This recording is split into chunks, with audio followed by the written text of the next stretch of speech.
Fazer. Política de AZ, chegando aqui no seu rádio, olha só. O professor Marco Aurélio Freire está chegando para falar, rapaz, de duas apostas na política. A primeira é a estratégia de João Campos de tornar Victor Marques secretário de Infraestrutura do Recife, né? Um caminho aí para fazê-lo mais popular, né? E com isso facilitar a ida de João para a candidatura ao governo do estado. E sabe qual é a outra aposta política, minha gente? É que Gustavo Lima, o embaixador, anunciou pretensão de ser candidato à presidência no ano que vem, 2026. Sabe quem vai falar sobre tudo isso? É o professor Marco Aurélio Freire. Bom dia, professor! Bom dia aos ouvintes da Rádio Cidade, bom dia aos ouvintes do Café Forró e Notícia. Bom dia, meu amigo Lucas Medeiros. Lucas, o ano mal começou e nós já podemos vislumbrar duas apostas na política.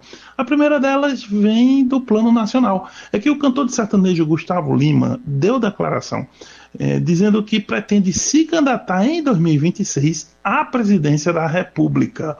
E essa declaração pegou muita gente de surpresa, inclusive nos altos escalões da política. Primeiro é o seguinte, que o Gustavo Lima disse que quer ser realmente entrar para a política porque quer mudar a vida das pessoas, que não entraria nem pela esquerda ou pela direita, chega dessa situação, e que como ele tem experiência administrativa, gerenciou a carreira e veio de baixo, ele saberia se comunicar, saberia quais são as dores, né, do brasileiro de modo geral. Essa declaração deixou muitos fãs, né, surpresos. Alguns, obviamente, já foram dizendo que vão votar nele se ele realmente se candidatar. Outros ficaram mais reticentes, ou seja, não confiaram muito na declaração. Enfim, dividiu opiniões. Agora, no universo da política, essa declaração realmente causou surpresa. Primeiro pelo seguinte, o Gustavo Lima disse que está conversando com muita gente. E realmente ele não está filiado a nenhum partido político no Brasil nesse momento. Ele realmente vinha conversando com alguns partidos, o PL, o PP e a União Brasil. Detalhe é que no PL a ideia era que o Gustavo Lima entrasse para uma candidatura provavelmente ao Senado por Goiás. E isso estava inclusive nos planos de Bolsonaro, de quem Gustavo Lima é próximo. Inclusive é apoiador, enfim, em 2022 declarou o voto. O detalhe é que com essa ideia, a estratégia, que é uma estratégia bolsonarista, né, de reforçar as candidaturas ao Senado para ter o controle do Senado em 2026 em diante. E essa estratégia, o Gustavo Lima estava aí no meio dela. Ocorre que, com o anúncio à candidatura à presidência, o próprio Bolsonaro foi pego de surpresa.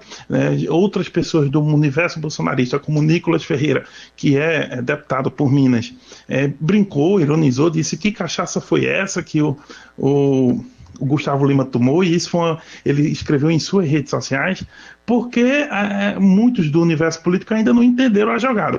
Há uma especulação de que o Gustavo Lima está fazendo isso combinado com Ronaldo Caiado. Ronaldo Caiado é governador de Goiás, né, já foi reeleito.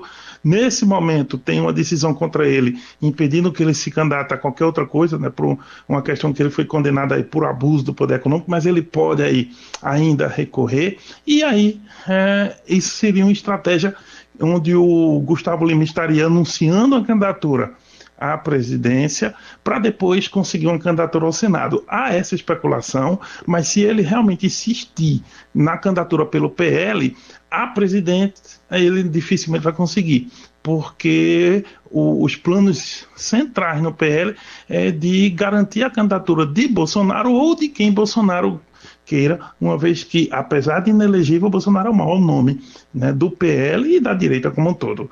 Porém, a candidatura do Gustavo Lima, ou melhor, o anúncio de uma vontade de se candidatar, ainda vai chamar muita atenção pelo país afora, e vamos ver como que, né, os atores políticos em geral, principalmente na direita e dentro do bolsonarismo, vão reagir, né, a essa estratégia política do embaixador. Mas aí, a conferir. Bem, a outra aposta política do dia, ela é aqui mais na província mesmo. É que com o anúncio pelo João Campos do Vitor Marques como secretário de infraestrutura. E aí, quem é o Vitor Marques? Não, o Vitor é o vice-prefeito, né? Ele foi chefe de gabinete do João Campos, é amigo pessoal do prefeito, foi colocado no PCdoB, né, para justamente compor a chapa com o João Campos, né, e aí conseguiu, o PCdoB está na federação com o PT, então ali foi uma estratégia política de João Campos, trouxe o Vitor Marques para dentro da chapa e agora dá a ele a visibilidade de um cargo importante. A Secretaria de Infraestrutura é uma secretaria que tem muita visibilidade porque ela realmente tem as grandes obras da cidade. Obras que dizem respeito à periferia, por exemplo, contenção de morros, calçamento, saneamento, mas também outras obras que incluem a classe média do Recife. Por exemplo, pontes, né, em alguns bairros, né, ligando um bairro a outro, principalmente para desafogar o trânsito que é um problema enorme na cidade. Também obras do Hospital da Criança, que aí tem interesse geral. Enfim, a ideia seria, né, ao que parece, do João Campos, dar visibilidade ao Vitor Marques, a ponto das pessoas, ao observar a gestão de João, identificarem essa gestão com o vice-prefeito também. Por quê? Porque se o João sair para candidatar, ele vai ter de fazer isso em abril do ano que vem, o que não é muito longe em termos de política. Então, se isso ocorrer, precisa que o nome dele já esteja de algum modo ambientado, familiarizado com as pessoas, né, ao longo aí, né, desse tempo. Por isso, ao que parece, o João Campos vai turbinar o nome do Vitor Marques, muito parecido com o que o pai dele, Eduardo Campos, fez em relação, quando era governador do estado, com o nome do Geraldo Júlio, que saiu do secretariado do governo para ser prefeito da capital naquela época. Bem, se essa estratégia vai dar certo ou não, aí a conferir. Eu volto amanhã com mais comentários, se Deus quiser. Zap.